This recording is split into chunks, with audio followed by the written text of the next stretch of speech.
Hello, നമസ്കാരം. എല്ലാവർക്കും സ്വാഗതം. നമ്മൾ ഇന്ന് കണ്ണൂർ പറശ്ശിനിക്കടവ് സ്നേക്ക് പാർക്കിലാണ് വന്നത്. ഇത് സ്നേക്ക് പാർക്ക് എന്ന് പറയുമ്പം പറശ്ശിനിക്കടവ് മുത്തപ്പൻ അമ്പലത്തിൻ്റെ അല്ലെ മുത്തപ്പൻ ക്ഷേത്രത്തിൻ്റെ തൊട്ടടുത്തായിട്ട് വരും. സ്നേക്ക് പാർക്ക് കഴിഞ്ഞ് ഏകദേശം ഒരു 3 കിലോമീറ്റർ കഴിഞ്ഞാൽ പറശ്ശിനിക്കടവ് മുത്തപ്പൻ ക്ഷേത്രം വരും. അപ്പം മുത്തപ്പൻ്റെ അമ്പലത്തിൽ ദർശനത്തിന് പോകുന്ന എല്ലാവർക്കും ഈ സ്നേക്ക് പാർക്ക് കണ്ടിട്ട് പോവാം. അത് കഴിഞ്ഞിട്ടാണ് സ്നേക്ക് പാർക്കിലേക്ക് പോകുന്നത്. പിന്നെ ഇവിടെ നമുക്ക് വേറൊരു കാര്യം എന്ന് വെച്ചാൽ വിസ്മയ വാട്ടർ പാർക്ക് ഉണ്ട്. അവിടെയും കയറാം. അവിടെ ഒന്ന് കയറി എൻജോയ് ചെയ്തിട്ട് പോവാം. കണ്ണൂർ ടൗണിൽ നിന്ന് ഒരു 15 കിലോമീറ്റർ ഉണ്ട് ഇവിടെ സ്നേക്ക് പാർക്കിലേക്ക്.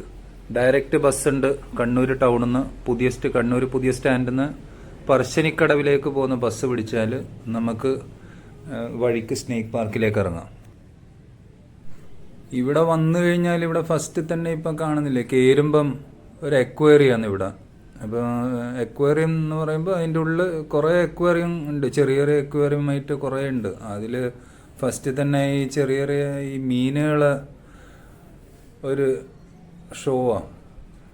അത് കഴിഞ്ഞിട്ടാണ് പിന്നെ അതിൽ പാമ്പിൻ്റെ എല്ലാം വരുന്നത്. പാമ്പുകളെല്ലാം കൂട്ടിലില്ല, ഗ്ലാസിൻ്റെ ചില്ല് കൂട്ടിലിട്ടിരിക്കുക. അപ്പം നമുക്കത് കുറച്ച് അടുത്ത് നിന്ന് കണ്ടാലേ പാമ്പിനെയെല്ലാം മനസ്സിലാവും. ഈ വെയിലുള്ള സമയം ക്ലിയർ എല്ലാം അടിക്കുമ്പം അതിന് പെട്ടെന്ന് മനസ്സിലാവില്ല. പിന്നെ ഇല്ല ചെറിയ ചെറിയ കുറച്ച് കുരങ്ങനും മുള്ളം പന്നിയും ഇങ്ങനെയില്ല ചെറിയ ചീങ്കണ്ണി അല്ലെ മുതല അങ്ങനെയില്ല കുറച്ച് കാര്യങ്ങളെ ഇല്ലും. ജസ്റ്റ് ഒന്ന് കണ്ടിറങ്ങാം സ്നേക്ക് പാർക്ക്. അല്ലാണ്ട് വലിയ രീതിയിൽ സൂ അല്ല ശരിക്കും. ഇവർ സ്നേക്ക് പാർക്ക് എന്ന് പറയുമ്പം ഒരു പാമ്പിൻ്റെ വിഷം എടുത്ത് അതിനെ കൊണ്ട് മെഡിസിനൽ ബെനിഫിറ്റിനല്ല മെഡിസിൻ എങ്ങനെ ഉണ്ടാക്കുക അതിൻ്റെ ഒരു റിസർച്ച് പോലെ ആയിരുന്നു ഇത് തുടങ്ങിയത്. ഇപ്പോൾ അത് ജനങ്ങൾക്കത് അടുത്തറിയാൻ വേണ്ടി പാമ്പും ഇങ്ങനെയുള്ള കുറച്ച് കാര്യങ്ങളിലായിട്ട് നടത്തിക്കൊണ്ടുപോകുന്ന.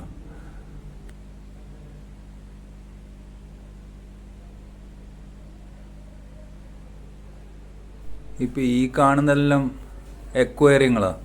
അതിൽ പല ടൈപ്പ് ഡെക്കറേഷൻ മീനുകൾ, ഫാൻസി മീനുകൾ, ഇതൊക്കെ നമ്മൾ ഒരുപാട് കണ്ടു പരിചയമുള്ള മീനുകളാണ്. ഇപ്പം പൊതുവേ നമുക്ക് എക്വേറിയം ഷോപ്സിലെല്ലാം പോയി കഴിഞ്ഞാൽ കാണാൻ പറ്റുന്ന മീനുകളാണ്. ഇപ്പോൾ കണ്ണൂർ വരികയാണെങ്കിൽ നമ്മളിപ്പോൾ മുത്തപ്പൻ്റെ മടപ്പുരൊക്കെ പോവുകയാണെങ്കിൽ ഫസ്റ്റ് ടൈമിലുള്ള ആൾക്കാരാണെങ്കിൽ കുട്ടികളെല്ലാം കൂട്ടി പോകുമ്പം ഇങ്ങനെ ഇവിടെ വന്ന് കയറി പോകുന്നത് ഒരു രസമാണ്. കുട്ടികൾക്കൊരു ടൈം പാസുമാണ്, ഒരു എൻജോയ്മെൻറ്റുമാണ്. പണ്ടെല്ലാം ഇവിടെ വരുമ്പം ഇതിപ്പോൾ ഞാൻ 2ാമത്തെ പ്രാവശ്യമാണ് ഇവിടെ വന്ന്. പണ്ടെല്ലാം വരുമ്പം ഇവിടെ ഒരു ഡെമോൺസ്ട്രേഷൻ ഉണ്ടായിരുന്നു പാമ്പുകൾ പറ്റിയിട്ട്. അവിടെയുള്ള സൂ കീപ്പർ അല്ലെങ്കിൽ പാമ്പിനെ നോക്കുന്ന ആൾക്കാർ നമുക്കൊരു ഡെമോൺസ്ട്രേഷൻ തരുമായിരുന്നു. ആ സമയം നമുക്ക് പറഞ്ഞു തരും പാമ്പിനെ പറ്റി. അപ്പം കോബ്രയാണെങ്കിൽ കോബ്ര, പൈത്തണാണെങ്കിൽ പൈത്തൺ. നമുക്കതുപോലെ പൈത്തണ്ണെ എന്ന് അവർ കയ്യിലെടുത്ത് നമുക്ക് തൊടാനെല്ലാം പറ്റുമായിരുന്നു. ഇപ്പോൾ അങ്ങനെയുള്ള സംവിധാനമൊന്നുമില്ല, അതെല്ലാം നിർത്തി. ഇപ്പം അവർ കംപ്ലീറ്റ് അത് ഗ്ലാസ് കേസിൻ്റെ ഉള്ളിലാക്കി പാമ്പിനെ. അപ്പോൾ ഇപ്പം ഈ പറഞ്ഞ ഇൻസ്ട്രക്ഷൻസിൽ ഈ പറഞ്ഞ ഡെമോൺസ്ട്രേഷനൊന്നും അവിടെ ഇല്ല. അത് നിർത്തി കാണും, അതായിരിക്കും.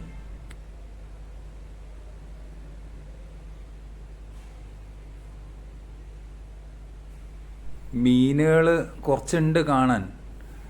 അപ്പം ഇതൊക്കെ നമ്മൾ ഇപ്പോൾ അധികവും ഓർണമെൻ്റൽ ഫിഷസ് കണ്ടുവരുന്നത്. ഇപ്പം അധികം നമ്മൾ ഓരോ വീടുകളിൽ പോകുമ്പോൾ കാണാം, അല്ലെ ഷോപ്പിംഗ് മോളിൽ പോയാൽ കാണാം, ഇല്ല എക്വേറിയങ്ങളിൽ പോയാൽ തന്നെ ഇങ്ങനെയില്ല ഓർണമെൻ്റൽ ഫിഷസ് കാണാം. അപ്പം ഇതിൻ്റെ ഒന്നും എനിക്ക് പേരറിയില്ല, പല കളറിലില്ല. ഏഞ്ചൽ ഫിഷ് ഉണ്ട്, ചില ഷാർക്ക് ഉണ്ട്, സക്കർ ഫിഷ് ഉണ്ട്, ചിലത് അറിയുന്ന പറയാണ്. അങ്ങനെ കോമൺ ആയിട്ട് കാണുന്ന ഒരുവിധം സീ ഹോസസ്, ചെറിയ ടൈപ്പ്, അങ്ങനെയില്ല കോമൺ ആയിട്ട് കാണുന്ന മീനുകളെല്ലാം തന്നെ ഇവിടെ കാണുന്നത്. അപ്പം നമ്മളിപ്പം ഇവിടെ ഇനി കൂടുതൽ അങ്ങോട്ട് മീനിനെ ഇങ്ങനെ കാണിച്ച് എക്വേറിയം കാണിച്ചിട്ട് മടുപ്പിക്കുന്നില്ല. അപ്പം അടുത്ത സെക്ഷനിലേക്ക് അല്ലെ അടുത്ത ഭാഗത്തേക്ക് നമുക്ക് നീങ്ങാം. ഇനി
എക്വേറിയം കണ്ട് പുറത്തിറങ്ങുന്ന എക്വേറിയം കണ്ട് പുറത്തിറങ്ങുമ്പം നമ്മൾ അടുത്ത പോകുന്നത് കുറച്ച് വൈൽഡ് ലൈഫ് അല്ലെങ്കിൽ വൈൽഡ് ആനിമൽസിൻ്റെ ഭാഗത്തേക്കാണ്.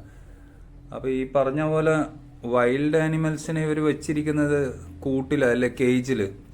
അപ്പോൾ നമ്മൾ ഈ മൊബൈലിൽ എടുക്കുമ്പം അത്ര അങ്ങോട്ട് നമുക്കത് എടുക്കാൻ പറ്റുന്നില്ല. നമ്മൾ കണ്ണുകൊണ്ട് കാണുന്ന അത്ര ക്ലിയറിൽ അങ്ങോട്ട് കാണുന്നില്ല. കാരണം ഈ കാണുന്നില്ല, അത് ഗ്രില്ലിട്ടിട്ടാണ്. ഗ്രില്ല് അല്ലെങ്കിൽ മെഷായതുകൊണ്ട് അതിൻ്റെ ഉള്ളിലില്ല. നമ്മൾ അടുത്ത് ചെന്ന് ക്യാമറ ഫോക്കസ് ചെയ്താൽ മാത്രമേ നമുക്ക് വീഡിയോ കിട്ടും. അപ്പോൾ ഈ കാണുന്ന ഒരു പൂച്ചയാണ്. പൂച്ച എന്ന് പറഞ്ഞാൽ ഇത് നമ്മൾ ഒരു ഡൊമസ്റ്റിക് പൂച്ചയല്ല, ഇത് ഒരു കാട്ടുപൂച്ചനെ പോലത്തെ ഒരു പൂച്ചയാണ് ഇത്. അപ്പോൾ എന്തോ ഒരു മാംസം തിന്നുന്ന. ഇപ്പോൾ സമയം ഏകദേശം ഒരു 12 മണിയായി കാണും. 12 മണി ഉച്ചക്ക്.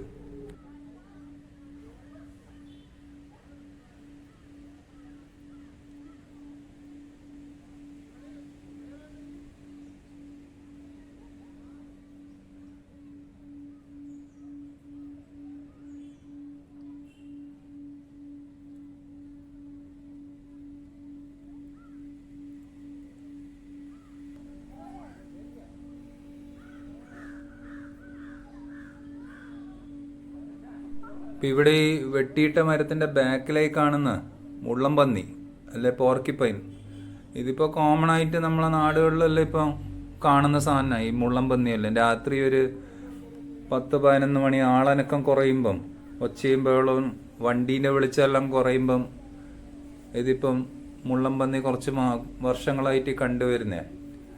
അപ്പോൾ ഇതിനെ കൊണ്ടെന്താ ബുദ്ധിമുട്ടെന്ന് പറഞ്ഞാൽ ഇത് കൃഷി നശിപ്പിക്കും. ഇപ്പം നമ്മളെ വീട്ടിൽ വല്ല പച്ചക്കറിയോ പൈനാപ്പിളോ അങ്ങനെയില്ല എന്തെങ്കിലും കൃഷി ഉണ്ടെങ്കിൽ ഇത് പൈനാപ്പിൾ ഫുള്ള് വളർന്നു വരുമ്പോൾ എല്ലാം തിന്നാളയും.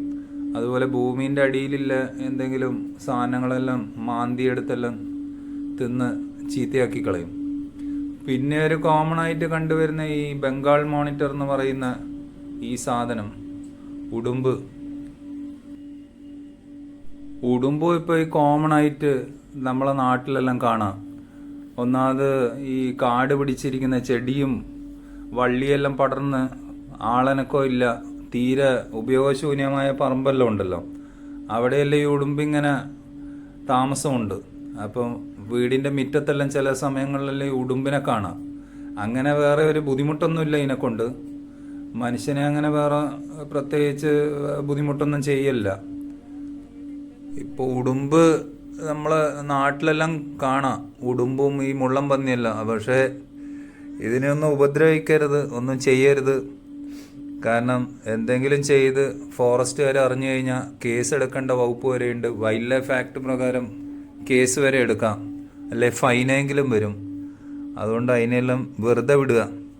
നിങ്ങൾക്ക് എന്തെങ്കിലും അങ്ങനെ ബുദ്ധിമുട്ടെന്തെങ്കിലും അതിനെ കൊണ്ട് ഉപദ്രവം ഉണ്ടെങ്കിൽ നിങ്ങൾ ഫോറസ്റ്റ് ഡിപ്പാർട്ട്മെൻറ്റിൽ, നിങ്ങളെ അടുത്തുള്ള ഫോറസ്റ്റ് ഡിപ്പാർട്ട്മെൻറ്റിൽ അറിയിക്കുക. അവരതിന് ആക്ഷൻ എടുക്കേണ്ടതാണ്.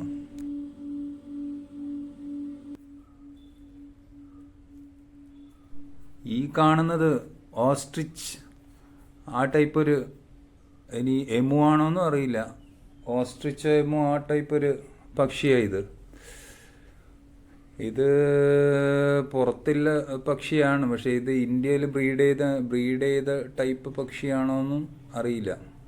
എന്തായാലും പുറത്തുനിന്ന് കൊണ്ടുവന്ന് നമ്മളെ ഇന്ത്യൻ ക്ലൈമറ്റിൽ അത്ര ഇത് ജീവിക്കൂല. അപ്പം ഒരുപക്ഷെ ഇത് ഇന്ത്യയിൽ തന്നെ ബ്രീഡ് ചെയ്തതായിരിക്കാം ഈ ഓസ്ട്രിച്ച് അല്ലെ എമു പോലത്തെ പക്ഷി.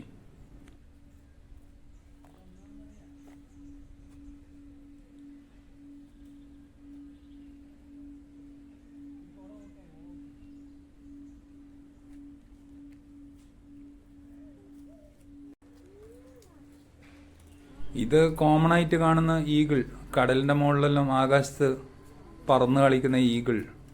ഇത് ജസ്റ്റ് ഇവിടെ ഒരു കോമൺ സൈറ്റാണ്. അടുത്ത നമ്മൾ സ്നേക്കിൻ്റെ സെക്ഷനിലായില്ല. അപ്പോൾ സ്നേക്കെല്ലാം ഗ്ലാസിൻ്റെ കൂടിലായില്ല. അതുകൊണ്ട് ഈ വെയിൽ സമയം കാണാൻ വേണ്ടി കുറച്ചൊരു ബുദ്ധിമുട്ട്. ഈ റിഫ്ലക്ഷനും കൂടെ അടിക്കുമ്പോൾ, വെയിലിൻ്റെ റിഫ്ലക്ഷൻ ഗ്ലാസ്സിനടിക്കുമ്പോൾ അതുകൊണ്ട് ക്ലിയർ ആയിട്ട് കാണൂല. സ്നേക്സ് അധികവും ഇല്ല, കുറച്ച് നമ്മളെ നാട്ടിലെല്ലാം കോമൺ ആയിട്ട് കാണുന്ന എങ്ങനെയില്ല പൈത്തൺ, കോബ്ര, റസൽ വൈപ്പർ അല്ല, അണലി എന്ന് പറയുന്ന വൈപ്പർ, ഇങ്ങനെയുള്ള ഇത് നമ്മൾ ചേര, അങ്ങനെയുള്ള കോമൺ ആയിട്ടുള്ള സ്നേക്സേ ഇല്ലോ. അതും വലിയ അനക്കമൊന്നുമില്ല പാമ്പിനൊന്നും. ഒരു സ്ഥലത്ത് കിടന്നു കഴിഞ്ഞാൽ കിടന്ന തന്നെ.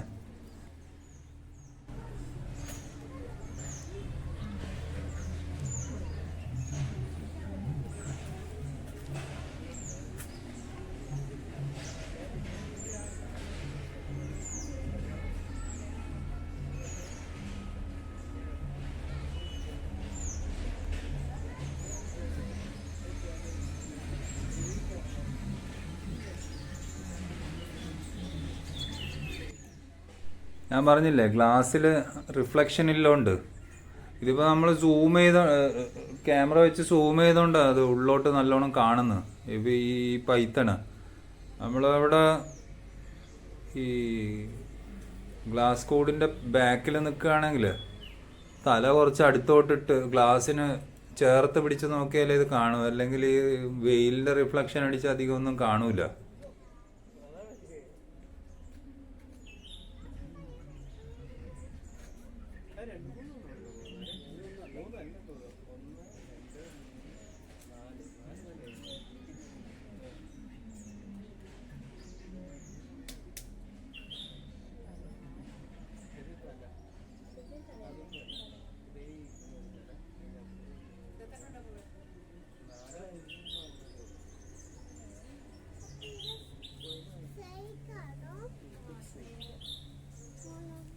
അപ്പുറമുണ്ട്.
feces mattered. It served its purpose. The female in the eggs had weathered the storm. After 2 months, the mother's long vigil is over. Instinct tells her to abandon the nest before her infants emerge. For she is a snake eater by nature. Who lives but there is a storm. പാമ്പിൻ്റെ section ഇനിയും കുറച്ചും കൂടെ ഉണ്ട്. അപ്പോൾ ഇവിടെ കുറച്ച് ഒച്ചപ്പാടും ബഹളങ്ങളെല്ലാം ഉണ്ട്. ഈ കുട്ടികൾ, സ്കൂൾ കുട്ടികൾ കുറച്ച് സ്നേക്ക് പാർക്കിലേക്ക് കാണാൻ വന്നിരുന്നു. ഏത് സ്കൂളാണെന്നറിയില്ല. അപ്പോൾ ഈ പാമ്പിൻ്റെ ഏരിയയിൽ വീഡിയോ എടുക്കുമ്പം സ്കൂൾ കുട്ടികളെ അടുത്തുണ്ട്. അതാ ഇങ്ങനെ കുട്ടികളെ ഒച്ച.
बापरे, ओ मामू.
പിന്നെ സ്നേക്ക് പാർക്കിലെ ടൂറ് കഴിഞ്ഞു. ഇനി നമുക്ക് ഇവിടുന്ന് എക്സിറ്റ് പുറത്തിറങ്ങാം. ഇപ്പോൾ പുറത്തിറങ്ങിക്കഴിഞ്ഞു. ഇവിടെ കുറച്ച് കുട്ടികൾ കാത്തിരിക്കുന്നതാണ് ഉള്ളിൽ കയറാൻ ടിക്കറ്റ് എടുത്തിട്ട്, സ്കൂൾ കുട്ടികൾ. അങ്ങനെ ഇന്നത്തെ പരിപാടികളെല്ലാം കഴിഞ്ഞു. Okay, see you in the next video. Take care and good by.